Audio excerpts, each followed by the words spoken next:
तो अभी हम लोग करंट अफेयर का एक बेसिक सा टॉपिक क्लियर करेंगे इसमें, जिसका नाम है प्रवासी भारतीय दिवस। इसको इंग्लिश में डायस्पोरा डे के नाम से भी जानते हैं। तो डायस्पोरा डे और प्रवासी भारतीय दिवस का जो सेक्शन है, ये मेनली जो है 2 डिफरेंट क्वेश्चंस के साथ एसोसिएटेड होता है। नंबर 1 आपका जो है इंडियन पॉलिटी में सिटीजनशिप के साथ एसोसिएटेड है, नागरिकता के साथ जुड़ा हुआ सेक्शन है आपका, और दूसरा जो है करंट अफेयर्स के साथ जुड़ा हुआ है। तो ये दोनों ही सेक्शंस अलग अलग एग्जाम में क्वेश्चंस को क्रिएट करते हैं। तो अभी हम लोग बात करेंगे कि जब ये करंट अफेयर्स के साथ जुड़ा रहेगा इसमें, तो इसको कौन कौन से सेक्शन जो हैं आपके एग्जाम के क्वेश्चंस बनते हैं, जो कि यूजुअली बहुत सालों तक बनते आए हैं और आगे भी बनते रहेंगे इसमें। तो 3-4 तरह के क्वेश्चन जो है एक बार समझ लेते हैं। प्रवासी भारतीय दिवस या डायस्पोरा डे भारत में कब मनाया जाता है, नंबर 1 क्वेश्चन।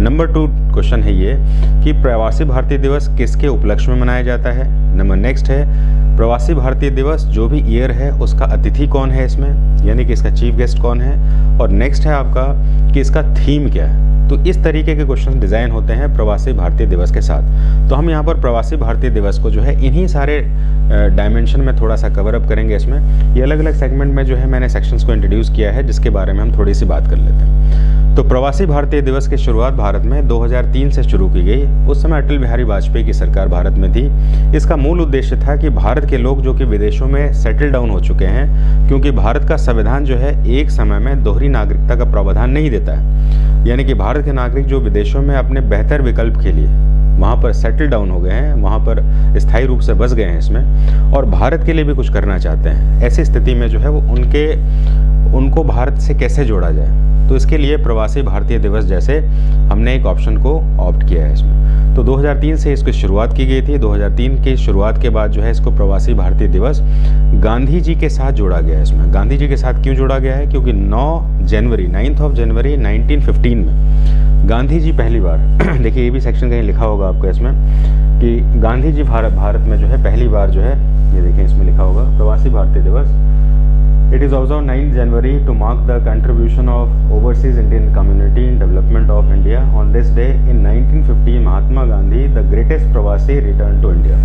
तो ये गांधी जी के उपलक्ष्य में जो है इसको जोड़ा गया है इसमें। तो ये किसके साथ जोड़ा गया है, तो गांधी जी के। तो गांधी जी इसी दिन 9 जनवरी 1915 को भारत आए थे, और इसी दिन को याद करने के लिए, कोमेमोरेट करने के लिए प्रवासी भारतीय दिवस के रूप में मनाया जाता है।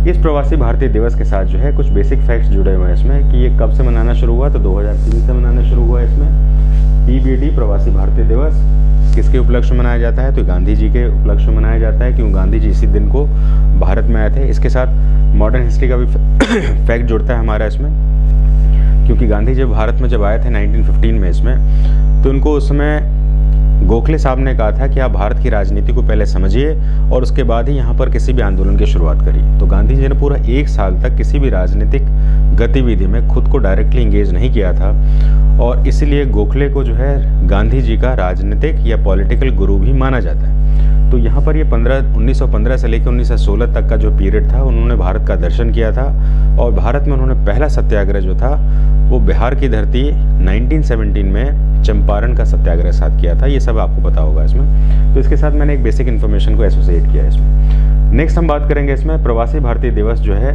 ये अलग अलग साल जब इसको सेलिब्रेट किया जाता है तो इसके अलग अलग कुछ थीम रखे जाते हैं और इनके चीफ गेस्ट होते हैं। तो 2 साल में एक बार इसको थीम दिया जाता है और इसके चीफ गेस्ट होते हैं, क्योंकि अभी के समय में पेंडेमिक का समय चल रहा है। तो जितने भी हमारे चीफ गेस्ट होते हैं, या तो वो वर्चुअली इसको ऑफ़र करते हैं अपनी कंट्रीब्यूशन को, या कुछ जो नियर बाय हैं वो इसमें जो है अपने पार्टिसिपेशन को रखते हैं, क्योंकि कोविड के समय में पॉसिबल नहीं है दूसरे देशों के अतिथि को डायरेक्ट बुलाना। फिर भी हमारे पास 2021 में जो है, जो हमने डायस्पोरा डे या प्रवासी भारतीय दिवस मनाया था इसमें, उस समय भारत के मुख्य अतिथि, इसमें मुख्य अतिथि जो थे वो सूरीनाम के जो थे, ये देखेंगे जरा इसमें, chief guest Chandrika Prasad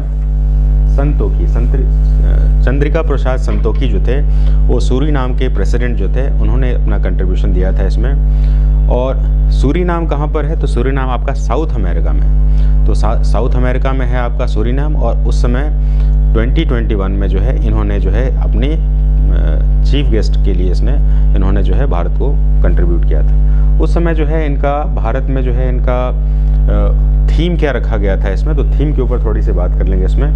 contributing to आत्मनिर्भर भारत, तो ये कंट्रीब्यूटिंग टू आत्मनिर्भर भारत वाला इसमें 2021 में इसका थीम रखा गया था। तो हमें 3-4 जगह पर ध्यान रखना है इसमें कि इनका कब शुरू किया जाता है, तो 9 जनवरी को शुरू किया जाता है। क्यों शुरू किया जाता है, गांधी जी भारत में आए थे इसलिए शुरू किया जाता है इसमें। नेक्स्ट, इस समय इसके मुख्य अतिथि कौन थे, चीफ गेस्ट कौन थे, तो चीफ गेस्ट जो है अभी वर्चुअल जितने भी हो रहे हैं हमारे पास, पेंडेमिक के कारण जो है चीफ गेस्ट ज़्यादातर नहीं आ रहे हैं, लेकिन लास्ट टाइम 2021 में जो है चंद्रिका प्रसाद संतोखी आए थे, जो कि प्रेसिडेंट कहाँ के हैं, सूरीनाम है। सूरीनाम कहाँ पर है, तो सूरीनाम जो है आपका साउथ अमेरिका का एक छोटा सा देश है, वहाँ के प्रेसिडेंट आए थे। नेक्स्ट हमारे कौन है इसमें, तो नेक्स्ट में है इसका थीम क्या रखा जाता है। तो थीम जो रहता है हमेशा, ये भी एग्जाम का क्वेश्चन है, कंट्रीब्यूटिंग टू आत्मनिर्भर भारत, ये इसका थीम रखा गया था, जो कि एग्जाम के लिए ये 4 डिफरेंट पैरामीटर्स हैं। इसके साथ एसोसिएटेड बाकी क्वेश्चन जो होते हैं वो ड्यूअल सिटीजनशिप के साथ आपके सिलेबस से जुड़ जाते हैं, तो सिलेबस के साथ भी इसका एसोसिएशन आ जाता है इसमें, तो उसको हम अलग से